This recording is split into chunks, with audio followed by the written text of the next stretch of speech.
அனைவருக்கும் வணக்கம். இந்த வீடியோவில் நம்ம என்ன பார்க்க போகிறோம் அப்படின்னு பார்த்தோன்னா, டிஎன்பிஎஸ்சி எக்ஸாமில் குரூப் 2 மெயின்ஸில் வந்து தமிழ் எலிஜிபிலிட்டி டெஸ்ட்டில் இருக்கக்கூடிய லெட்டர் ஃபார்மேட், அதாவது கடிதம் வரைதல். இது ரொம்பவே முக்கியம். நம்ம எல்லாருமே தெரிஞ்சுக்க வேண்டிய ஒன்று. இதை வந்து எப்படி இந்த லெட்டர் ஃபார்மேட் எப்படி இருக்கணும், இந்த கடிதம் வரைதல் தமிழ் எலிஜிபிலிட்டி டெஸ்ட்டில் வந்து நம்ம எந்த மாதிரி அதை ஃபேஸ் பண்ண போகிறோம், அதை வந்து நம்ம எப்படியெல்லாம் அதோட கட்டமைப்பு இருக்கணும், அதை எப்படியெல்லாம் அப்சர்வ் பண்ணி அதுக்கான பொருளை எடுத்து எந்த மாதிரி அதை நம்ம லெட்டர் ஃபார்மேட்டாக கொண்டு வரணும் அப்படிங்கிறத பற்றி இந்த வீடியோவில் நம்ம பார்க்க போகிறோம். நம்ம சேனலில் இப்போ நீங்கள் வீடியோ பார்க்குறீங்க அப்படின்னா மறக்காமல் சப்ஸ்கிரைப் பண்ணுங்கள். நம்ம வந்து ஆல்ரெடி குரூப் 2 மெயின்ஸ்க்கு வந்து வீடியோஸ் கொடுத்துட்ருக்கோம். நீங்கள் இன்னும் இந்த வீடியோஸ்லாம் பார்க்கல அப்படின்னா டிஸ்கிரிப்ஷனில் வீடியோ லிங்க் கொடுக்குறேன், மறக்காமல் போய் பாருங்கள். ஓகேங்களா? இப்போ பார்த்தோன்னா கடிதம் வரைதல். ஓகேங்களா? தமிழ் எலிஜிபிலிட்டி டெஸ்ட்டில் ரொம்பவே முக்கியமான ஒரு டாபிக்னு சொல்லலாம். கடிதம் வரைதல். லெட்டர் ஃபார்மேட் வந்து நம்ம எப்படியெல்லாம் கட்டமைக்கலாம் அப்படிங்கிறத பற்றி நான் இந்த வீடியோவில் சொல்கிறேன். வீடியோ ஸ்கிப் பண்ணால் பாருங்கள், நிச்சயமாக யூஸ்ஃபுல்லாக இருக்கும். ஃபஸ்ட்டு லெட்டர்னால் என்ன, கடிதம்னா என்ன அப்படின்னா, அதாவது ஒரு செய்தியை வந்து எழுத்து வடிவத்தில் மற்றவங்களுக்கு தெரிய வைப்பது அப்படின்னு சொல்லுவோம். ஓகேங்களா? அதுதான் கடிதம். கடிதம்னா ஒரு செய்தியை வந்து எழுத்து வடிவத்தில் மற்றவங்களுக்கு தெரிய வைக்கணும். அந்த கடிதத்தோட வகைகள் என்னென்ன வகையான கடிதங்கள் இருக்குது அப்படின்னா, அலுவலகம் கடிதம், அலுவலக கடிதம், அலுவலகம் அல்லாத கடிதம்னு சொல்லலாம். ஓகேங்களா? கடிதத்தை வந்து 2 வகையாக பிரிச்சிருக்கலாம். ஒன்று என்னென்னு பார்த்தோன்னா அலுவலக கடிதம், அலுவலகம் அல்லாத கடிதம். என்னங்க அலுவலக கடிதம் அப்படின்னு பார்த்தோன்னா, அரசு செய்தி, அரசு சார்ந்த செய்தியை வந்து தெரிவிக்கிறது தான் அலுவலக கடிதம். ஓகேங்களா? அரசு அல்லாத ஒரு தனி மனிதரோட செய்தியை தெரிவிக்கிறது வந்து அலுவலகம் அல்லாத கடிதம். ஓகேங்களா? ஓகே, இப்போ அலுவலக கடிதமில் அரசு செய்தி அதை பற்றி பார்த்துருவோம். அலுவலக கடிதமில் எப்படியெல்லாம் அலுவலக கடிதங்கள் இருக்கணும், அந்த அலுவலக கடிதமில் வந்து என்ன மாதிரி எழுதணும், அதுக்கான முக்கியமான அலுவலக கடிதத்தில் இருக்கக்கூடிய முக்கியமான பாயிண்ட்ஸ் அப்படின்னு பார்த்தோன்னா, அனுப்புனர், அதாவது செய்தியை தெரிவிப்பவர், அவர் தான் அனுப்புனர். ஒரு செய்தி இருக்குன்னா அந்த செய்தியை வந்து தெரிவிக்கிறது யார்? அனுப்புனர். அதை பெறுநர் வந்து அதை வந்து ரிசீவ் பண்ணுறவர். ஓகேங்களா? அந்த செய்தியை வந்து யாருக்கு நமக்கு கிடைக்கணும் அப்படின்னு நினைக்கிறவர் தான் பெறுநர். ஓகேங்களா? முக்கியமாக இருக்கக்கூடியது அந்த அலுவலக கடிதமில் அனுப்புனர், பெறுநர். அனுப்புனர் வந்து நிச்சயமாக இருக்கணும், பெறுநரும் இருக்கணும். பெறுநரை பொறுத்தளவுக்கு ஒன்று அல்லது அதற்கு மேற்பட்டோருக்கு நம்ம பெறுநருக்காக அனுப்பலாம். ஓகேங்களா? அனுப்புனர் வந்து யாருக்கு அனுப்புகிறாங்க, அவங்க தான் அனுப்புனர்.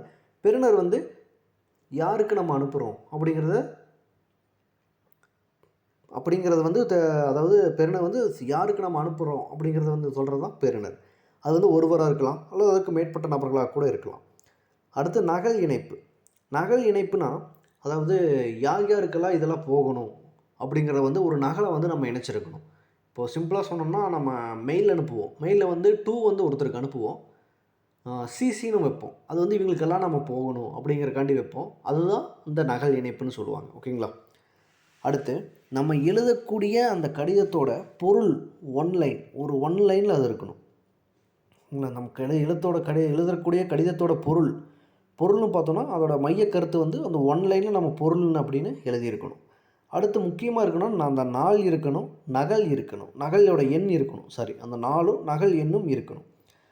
சப்போஸ் அது வந்து ஒரு அரசாணை ஜிஓ அப்படிங்கிற மாதிரி இருந்தால், ஜிஓ பாஸ் பண்ணுற ஒரு இதாக இருந்தால் அதில் வந்து அரசாணை எண் இருக்கணும், நாள் இருக்கணும், தமிழ் வருட நாள் இருக்கணும்.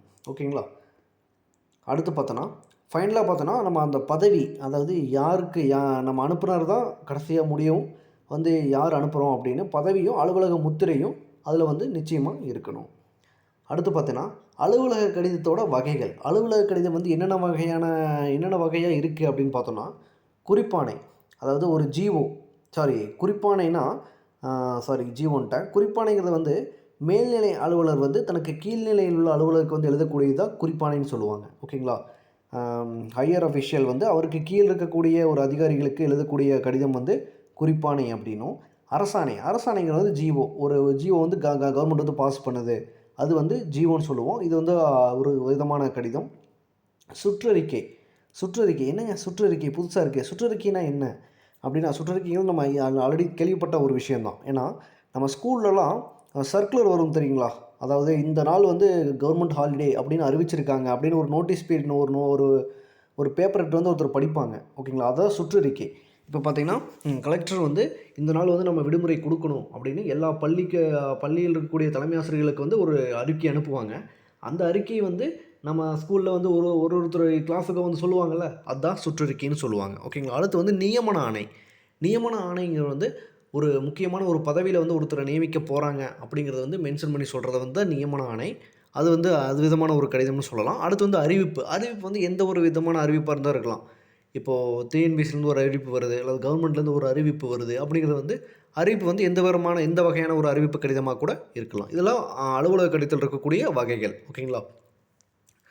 ஓகே. அலுவலக கடிதம்னா இப்படி தான் இருக்கணுங்க. ஓகேங்களா?